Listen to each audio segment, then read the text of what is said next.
नमस्कार दोस्तों, आपका बोन डॉक्टर के अगले एपिसोड में आपका स्वागत है। आज हम बात करेंगे पैर या फुट के कंपार्टमेंट सिंड्रोम की।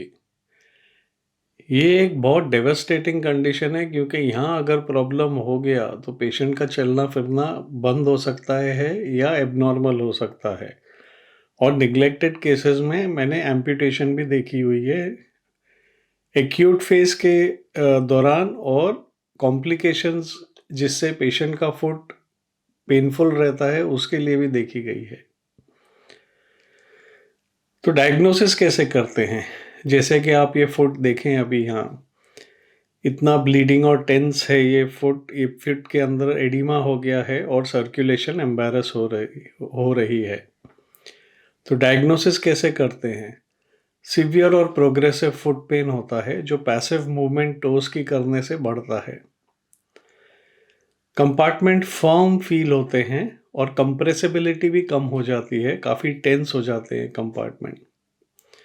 नीडल कंपार्टमेंट प्रेशर्स डायग्नोस्टिक है। अगर 30 मिलीमीटर्स ऑफ मर्क्यूरी के ऊपर प्रेशर गया मतलब ये कंपार्टमेंट सिंड्रोम है और इसे urgent within 3 to 4 hours decompress करना चाहिए।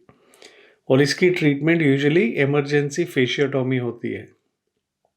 तो कंपार्टमेंट सिंड्रोम लेग में भी होता है, फोरआर्म में होता है, हैंड में होता है और फुट में भी होता है। थाई बटक में भी डिस्क्राइब किया गया है, लेकिन ये अनकॉमन है। तो पैथोफिजियोलॉजी क्या होती है? पहले हम कॉजेस के बारे में बात करेंगे। तो ट्रॉमा, अगर वायलेंट ट्रॉमा हो तो 69% of compartment syndromes of the foot में फ्रैक्चर्स होते हैं। 5 to 17% of heel bone fractures या कैल्केनियल फ्रैक्चर्स कंपार्टमेंट सिंड्रोम करते हैं।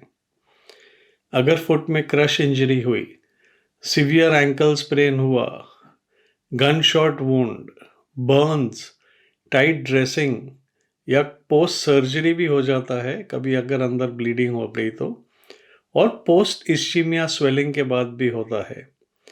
ये वैस्कुलर इंजरीज में देखा गया है। ब्लीडिंग डिसऑर्डर्स में भी कभी कभी हम फुट का कंपार्टमेंट सिंड्रोम देखते हैं। तो पैथोफिजियोलॉजी क्या होती है? तो जब सॉफ्ट टिश्यू इंजरी होती है काफ़ी ज़ोर से और फ्रैक्चर्स भी कभी कभी होते हैं तो कंपार्टमेंट के अंदर प्रेशर बढ़ जाता है स्वेलिंग के कारण। इसे कैपिलरीज जो होती है टिश्यू प्रेशर के कारण कोलैप्स हो जाती है और डिक्रीज फ्लो होता है through the tissue bed. Tissue hypoxia होता है, सेल मेम्ब्रेन डिसरप्शन होता है जिससे एडिमा बढ़ता है और इंट्रा कंपार्टमेंटल स्वेलिंग और बढ़ती है। तो ये विशियस साइकिल होता है और फिर बाद में अगर ये निग्लेक्ट किया गया तो ब्लड सर्कुलेशन डिक्रीज हो जाती है, मसल्स नेक्रोटिक हो जाते हैं, नर्व डैमेज हो जाती है और रेयर केसेस में गैंग्रीन भी देखा गया है। तो फुट में कितने कंपार्टमेंट्स होते हैं? ये कंट्रोवर्शियल टॉपिक है, बट करंट कंसेंसस है कि 9 कंपार्टमेंट होते हैं। एक मीडियल कंपार्टमेंट होता है जिसमें एब्डक्टर हैलोसिस और फ्लेक्सर हैलोसिस ब्रेविस होता है। लैटरल कंपार्टमेंट जिसमें एब्डक्टर डिजिटाई मिनिमा और फ्लेक्सर डिजिटाई मिनिमा ब्रेविस होता है। इंटरऑशियस मसल के 4 कंपार्टमेंट होते हैं। सेंट्रल कंपार्टमेंट होता है जिसमें सुपरफिशियल, सेंट्रल और डीप कंपार्टमेंट्स होते हैं। सुपरफिशियल में फ्लेक्सर डिजिटोरम ब्रेविस होता है, सेंट्रल में क्वाड्रेटस प्लांटे होता है और डीप में एडक्टर हैलोसिस और पोस्टीरियर टिबियल न्यूरोवास्कुलर बंडल होता है। तो symptoms generally out of proportion होते हैं टू इंजरी। पेन बहुत ज़्यादा होता है, पेन किलर के बावजूद नहीं कम होता और प्रोग्रेसिवली पेन बढ़ता जाता है। अगर आप टोर्स को पैसिवली डोर्सीफ्लेक्स करें तो पेन बहुत ज़्यादा बढ़ जाता है क्योंकि इंट्रिंसिक मसल स्ट्रेच होती है। फुट टेंस और सोलन होता है और 2 पॉइंट डिस्क्रिमिनेशन का लॉस होता है जब आप एग्जामिन करें तो। पल्स कभी कभी फील होती है, but this does not mean के कंपार्टमेंट सिंड्रोम नहीं है। आपको मेजरमेंट करना चाहिए कंपार्टमेंट्स के।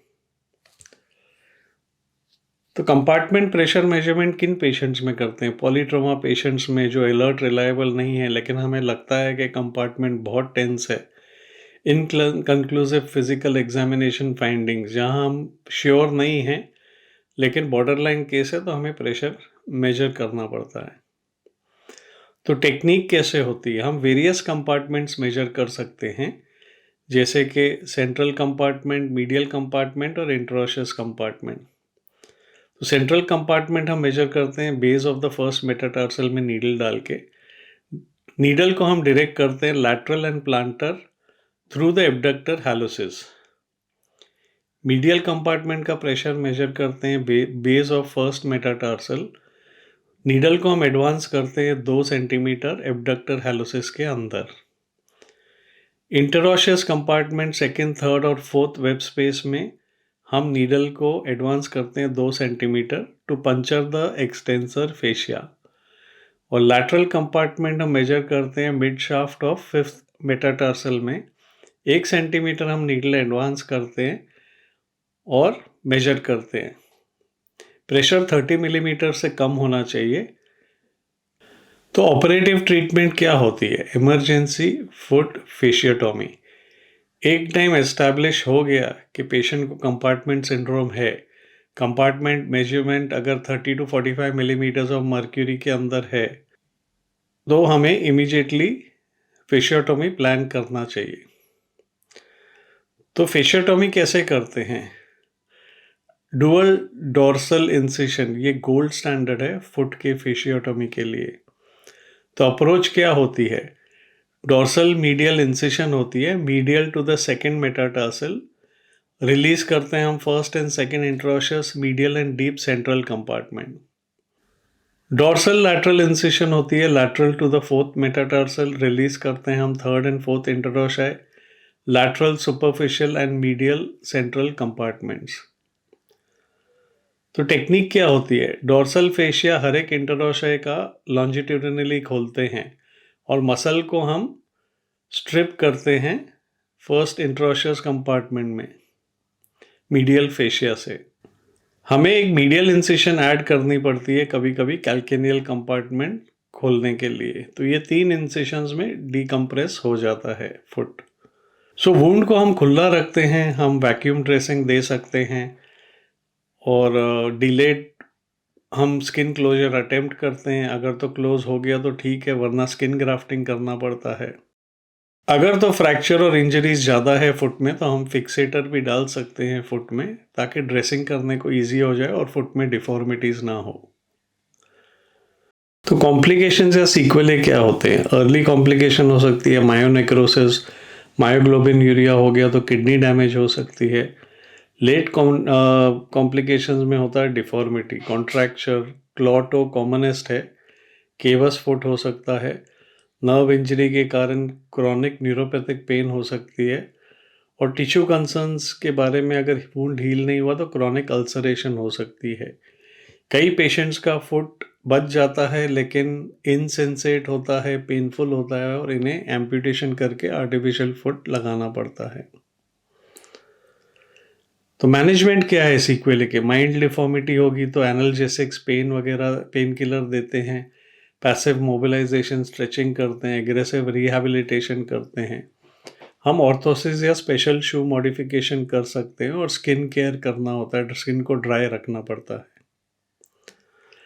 सर्जिकल मैनेजमेंट क्या होती है सीक्वेले के? अगर एडवांस डिफॉर्मिटी है, न्यूरोपैथिक सिम्टम्स है, फेल्ड नॉन ऑपरेटिव ट्रीटमेंट है, तो न्यूरोपैथिक पेन के लिए नर्व डिकम्प्रेशन या न्यूरोलाइसिस कर सकते हो। इश्चेमिक कॉन्ट्रैक्चर्स के लिए सॉफ्ट टिश्यू मसल रिलीज कर सकते हैं।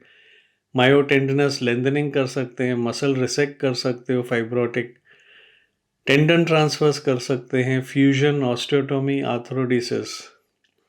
क्लॉटो के लिए अगर फ्लेक्सिबल है तो tendon tenotomies, extensor tendon lengthening और flexor to extension tendon transfer कर सकते हैं। रिजिड क्लॉटोज में आर्थरोडिसिस करते हैं पीआईपी जॉइंट और मेटाटार्सोफेलेंजियल जॉइंट की, और टेंडन प्रोसीजर्स कर सकते हैं। सीवियर केसेस में जहां पेशेंट सारी ट्रीटमेंट के बाद पेनफुल होता है और सही से चल नहीं सकता, तो एम्पुटेशन कर सकते हैं। तो ये एक अनकॉमन डायग्नोसिस है। Less than 5% limb compartment syndromes में फुट का कंपार्टमेंट सिंड्रोम आता है। इसमें हाई इंडेक्स ऑफ सस्पिशन रखना चाहिए। फिजिकल एग्जाम फाइंडिंग्स अनरिलायबल हो सकता है। हमें प्रेशर मॉनिटर करना चाहिए और प्रेशर अगर 30 मिलीमीटर से ज़्यादा है तो इमरजेंसी फेशियोटोमी करना चाहिए।